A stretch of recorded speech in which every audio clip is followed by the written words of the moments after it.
That was an investment that was good for showing live stream. Live events. Yeah, live events. And then also, what other, how else did that, you guys were first, so how else did that benefit you? What else did you do that benefit? Well, we showed pay-per-view wrestling events, which, by the way, are very popular for show.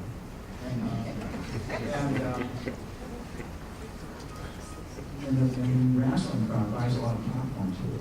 So that's good for business.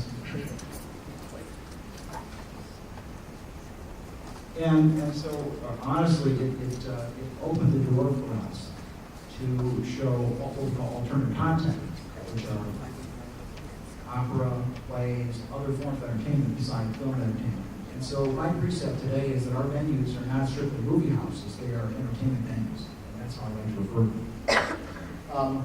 I guess if you could share another valley of moment that when, I believe it was at Military, could be wrong, but you were faced with having to scale back, and you had to, you part of the call, removing on a service. Or can you tell us a little bit about that? Yeah, that actually is another Cinema Hollywood. Okay. That's your valley of death circumstance. Yeah. And, I'm a big believer that some of our best lessons are learn the hard way. And, we ended up with money left over in our construction budget from Cinema Hollywood. We hadn't used our full interest reserve that was established for our construction group. And so we thought, we'll continue to simply use that interest reserve, and then once it's fully dispersed, the loan that is, then we'll go ahead and take out the permanent mortgage with the SBA. There was only one problem, that by the time we went to the SBA and said, okay, we've fully dispersed our construction loan, we'd like you to fund now, they said, oh, well, wait a minute, you're not making your projections, so we're not going to fund. So I had the bank at that point that was in for 80% loan to cost, and they were nervous, rightly so. And the bank very graciously allowed us to convert to interest only for the first year. And the fact is that 1,600 people gave up their lives so that we could survive financially.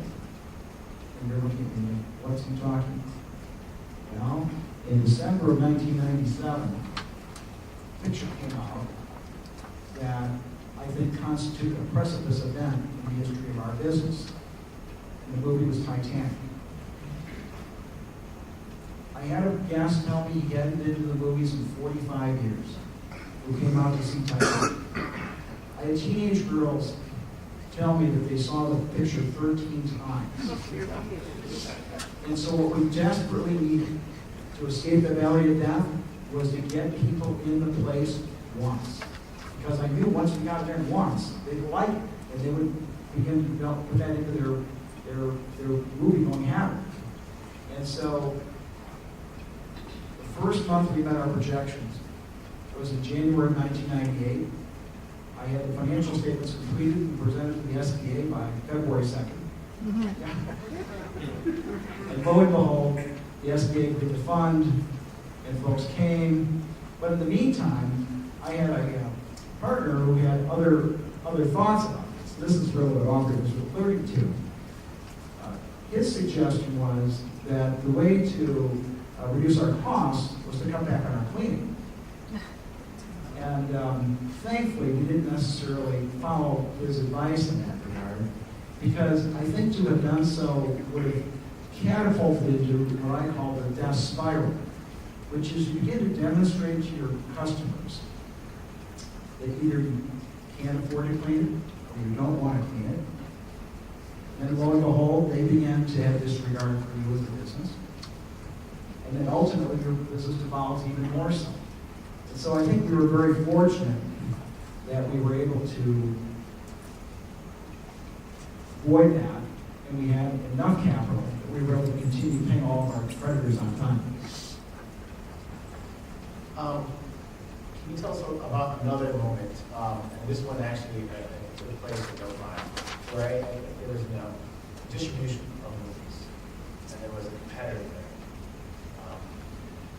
Big, beautiful Novi, imagine Novi is 18 screens. 18 screens. I think that's what they're doing. Yeah, can you tell us a little bit about how you're all set and ready to go? But you had a little trouble with the registry. Well, we were naive. And this silly perception that if you, along with your landlord, made an $18 million investment in serving moviegoers, trying to enhance the quality of the moviegoing experience in a nice upscale market like Novi, why wouldn't film studios want to sell you their films? Turned out to be a rhetorical question. They harkened back to their 1930s business protocol. And they said, well, you know, Bob, who operates the really despicable theater across the way where he doesn't mop the floors, or feet stick to the floors, and though Bob does very little business because no one in Novi even sees that invisible business anymore, Bob was there before you. Okay? And so Bob was able to persuade the film studios that there should be a protocol applied to us called allocation or clearance. In other words, Bob was able to preclude us from securing films. And so the film companies had this process. They felt like we don't want our film showing on two theaters in close proximity to one another, even though Bob's theater really wasn't meeting the expectations of the marketplace. And so those were tough times. Because it's about an $18 million project, counting the landlord contribution, which we were paying in the form of rent. And by that time, I had begged for $1.25 million capital from my family and friends. They also had begged for $1 million for no letter of credit, which didn't help us any because it was collateral for letter of credit. And the rent clock was ticking in. We essentially were, I analogize it this way, we had built a superstore and it was stocked like a convenience store. We had literally half or less of the film. And you might not be surprised to hear this, but I have emails dating back to those early days, 2002, 2003. And I recall one specifically where the prospective guest wrote to me and said, how stupid can you be not to be showing this film? I felt really stupid. But literally the film companies would not license us that film because they were licensing Bob across the street. Bob wasn't doing business with it. That was the way they did things in 1930 in Hollywood. Apparently that was the way they were going to do things in Novi, Michigan in 2002, 2003, 2004. But that was the first time that it dawned on me that I had to harness the force of government to achieve my business goals.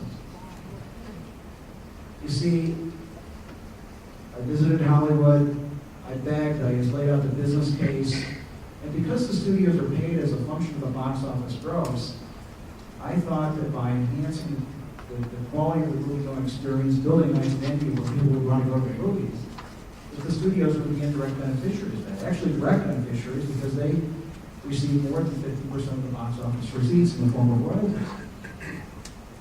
Again, they didn't see it that way. And I finally had one of them say to me, Paul, why don't you just sue us?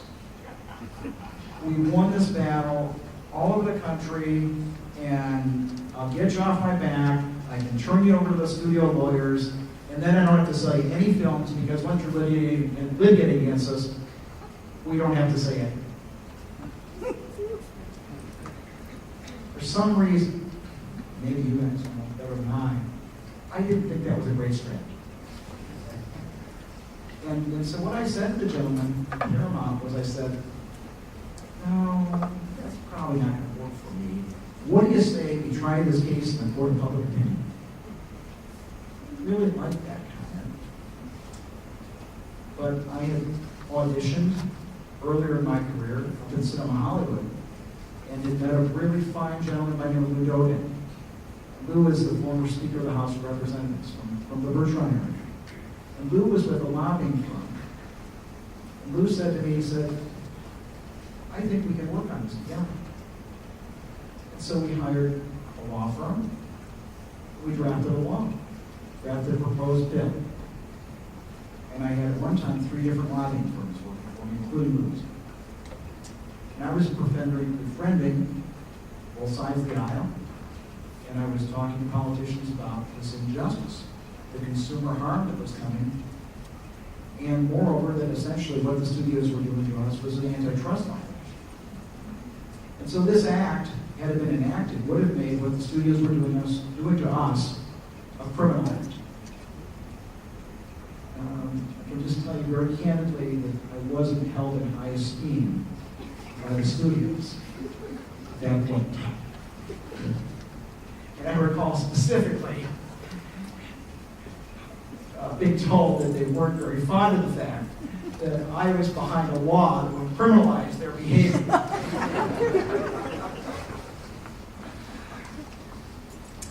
So, we used the good cop, bad cop approach. I hired a film buyer in California who was very close to the studios, and he was trying to demonstrate a business case.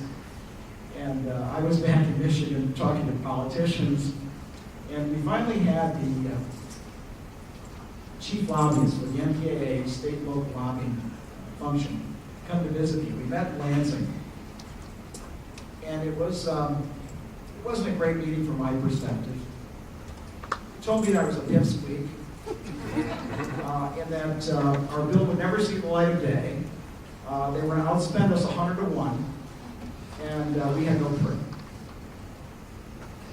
Thank you very much. Very nice meeting, right? Wasn't particularly productive. But we kept up in our efforts. We actually had a sponsor, both the House and the Senate. But I always felt like the threat of introducing the bill was stronger than actually doing so. Because if you know the legislative process, once a bill is introduced in the legislature, it's assigned to a committee or a subcommittee. And my fear was that that bill would end up being bottled up in some subcommittee and never see the light of day. But I like to hold it over their head anyway.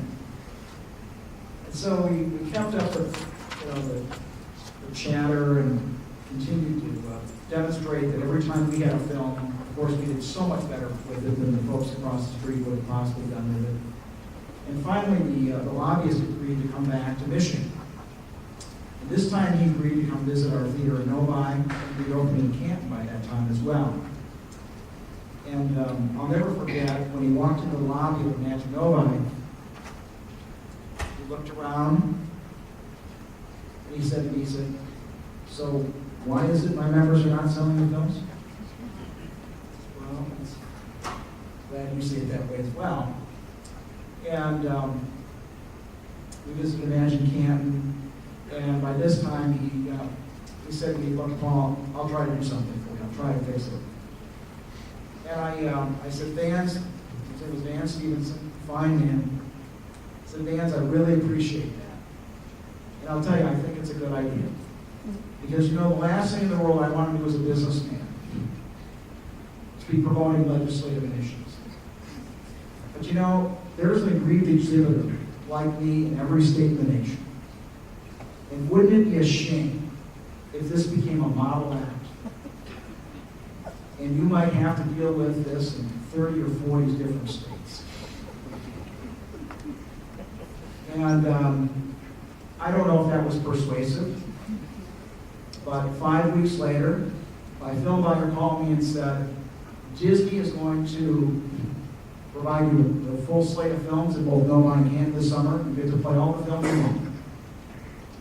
And what's more important for you to know, the audience tonight, is there's absolutely no collusion among the studios when it comes to those business practices, because independently of Disney's decision, each and every one of them came to exactly the same conclusion within 24 hours thereafter.